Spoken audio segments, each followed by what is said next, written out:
alcohol dragster final saw Joe Amato against Chet Ricard. Here's Ricard from Honesdale, Pennsylvania. Joe Amato, also from Pennsylvania.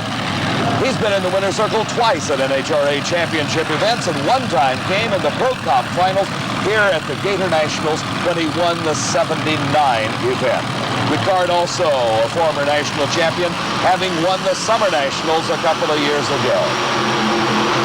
A lot of pressure here in the final round, and Joe Amato losing control off the starting line. It appears that Ricard won the race, but not so. At the starting line, the big red light is glowing, indicating that Chet Ricard was disqualified.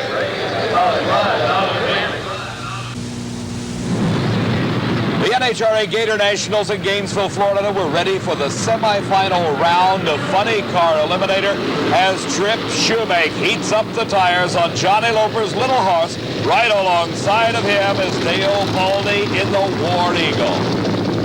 The burnout is a very critical move for all race cars in drag racing. The tires designed to operate at the hottest temperature possible, and the way they get them hot is to literally burn them. They get them smoking, they get them spinning, and it provides the traction for the high horsepower engines to get these cars down the racetrack in the quickest possible elapsed time. Dale Baldy coming in the far lane of the track against Trip Shoemake.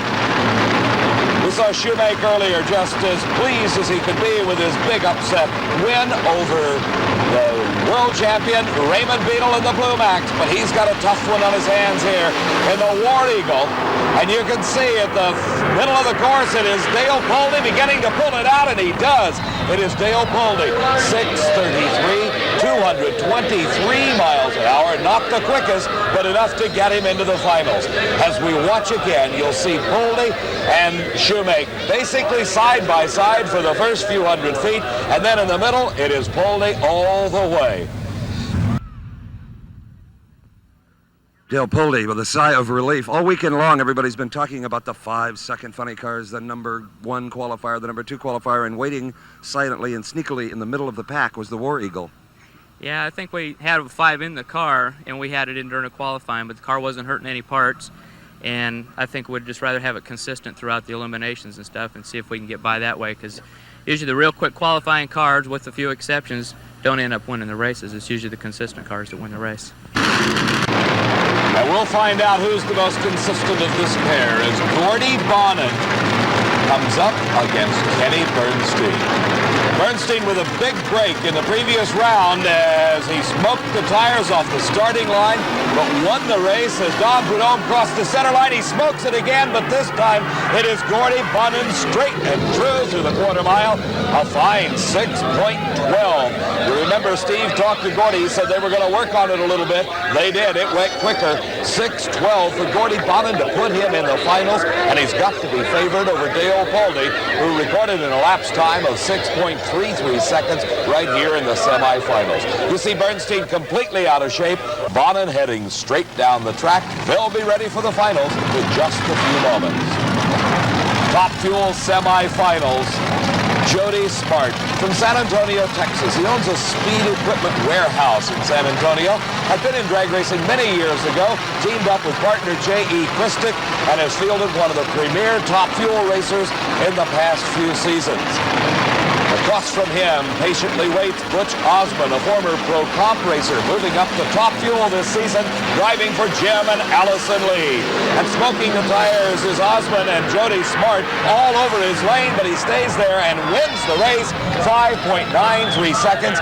His speed, 239 miles an hour.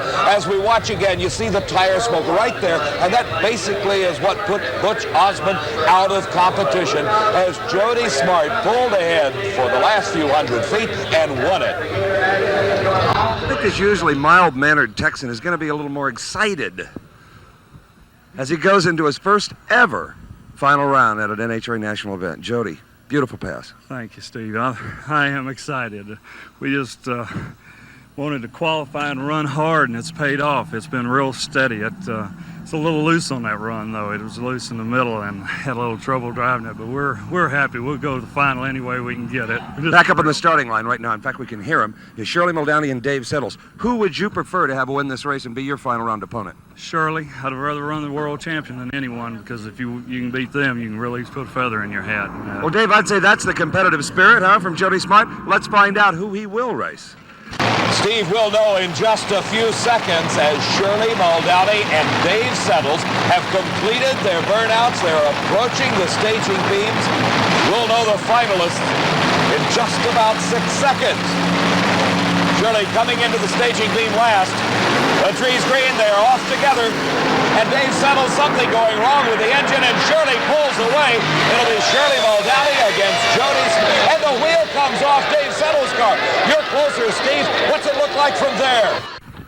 As Dave Settles comes by us, Dave McClellan, he is missing a left rear wheel. The car is sliding. You can see it's on a strange attitude. And here comes the tire coming right at us.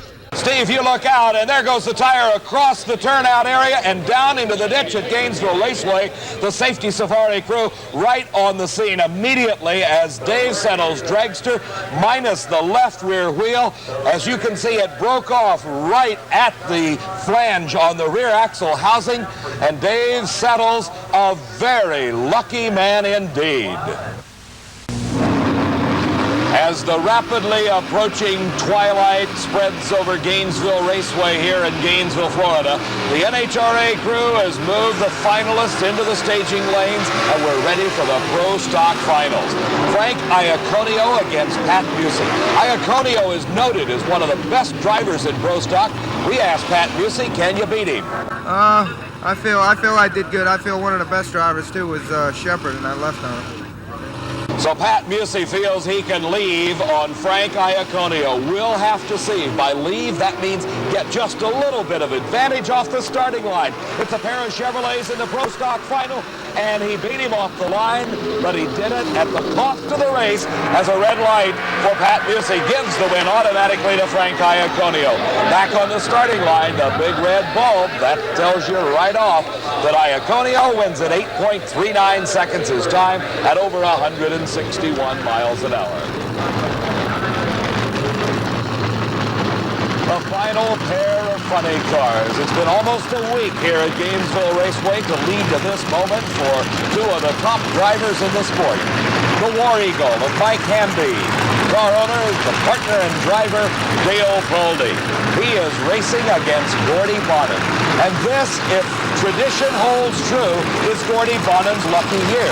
He's made it to the finals, and he seems to always do well at the Gatornationals in odd number years. He won it in '77, he won it again in 1979, and here, under the capable direction of his crew chief, Jerry Verheul, Gordy Bonham is pulling into the staging beams for the final in the odd number year of 1981. Will it hold true? We'll know in just a moment. Dale Boldy is going to try to break that string. Let's see if he can do it.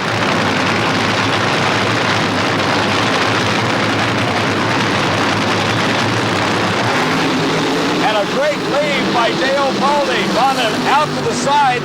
This side by side. It's anybody's race, and it's Gordy Bonham pulling it out in the last few feet at over 241 miles an hour.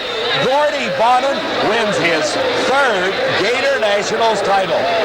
As they came off the starting line, it appeared Dale Boldy had almost a car length advantage. You see, inch by inch, Gordy Bonham making it up, and there by a wheel length is the win to Gordy Bonham over Dale Boldy. Well, this will make the folks happy in Edmonton and Calgary, Canada. Congratulations. A great race. Boy, was that a close race. I saw him right to the last light. A 6:18 to a 6:21. Your top end charge paid off that time, 240 something. No doubt about it. I mean, we got out there and got over on the side and started shaking like we've been doing all day. And like we told you, it's a little slippery over on the side. And that's when I saw him in front of us, and then we just caught him at the other end. Okay, Top Fuel is on the line. Congratulations, Gordy Bonham. This is your third Gatornationals win. Now we can ride the motorcycle home. And a great effort, too, on the part of Dale Boldy, who comes in here to congratulate Gordy Bonham. What a race. In addition to over $14,000 in prize money, Gordy Bonnet will be riding a brand new 1981 Suzuki GS 1100 motorcycle worth some $4,000 for his big funny car win. Shirley Muldowney, the two-time world champion, one of the top drivers in the sport, against Jody Smart, first time ever into an NHRA national event final.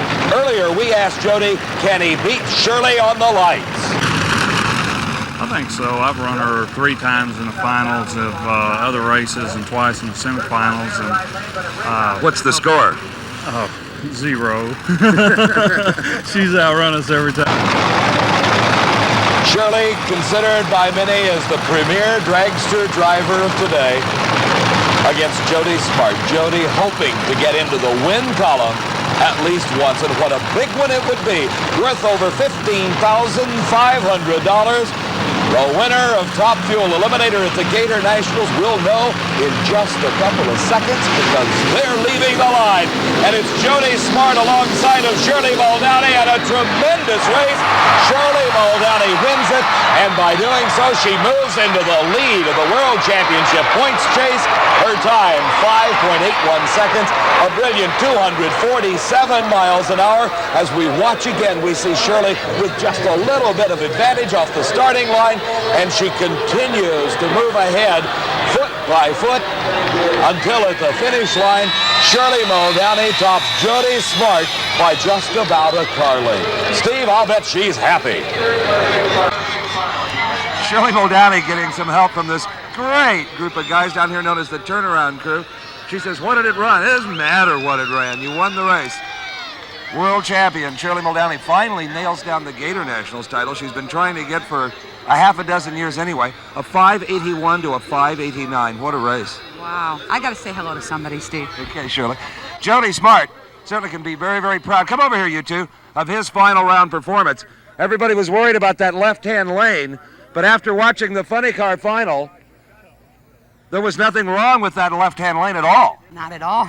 Obviously, he was right there. I'm watching him and watching him. I didn't know what to do. You can't say anything, but they just ran real fast all weekend. One of the finest performances anybody's ever had. She's the world champion for a good reason. She sure is. And a big top-end charge that your crew built into this motor helped out, 247. Dynamite. Good. We didn't get that record from Garlitz yet. Well, I think we have a mutual admiration society down here, Dave. 2 great races and 2 super people to have in this wonderful sport of NHRA drag racing. Shirley Muldowney and Jody Smart. You'd think Jody Smart won the race, but indeed it was Shirley Muldowney taking home her first Gatornationals Top Fuel title. Our congratulations to Shirley and to the other professional winners, Gordy Bonnet and Frank Iaconio. Early in today's program, Shirley Muldowney said this would be one of the great drag races of all time, and there is no question about it, she's right. If you liked what you saw today, be sure to be with us when the Diamond P Sports cameras travel next to Atlanta, Georgia, for the coverage of the inaugural running of the NHRA Southern Nationals. The next stop on the tour will be Columbus, Ohio, and the NHRA Spring Nationals. Then it's on to Indianapolis, Indiana, for the granddaddy of them all, the U.S. Nationals. Be sure to be with us. This is Dave McClellan for Steve Evans saying so long from Gainesville.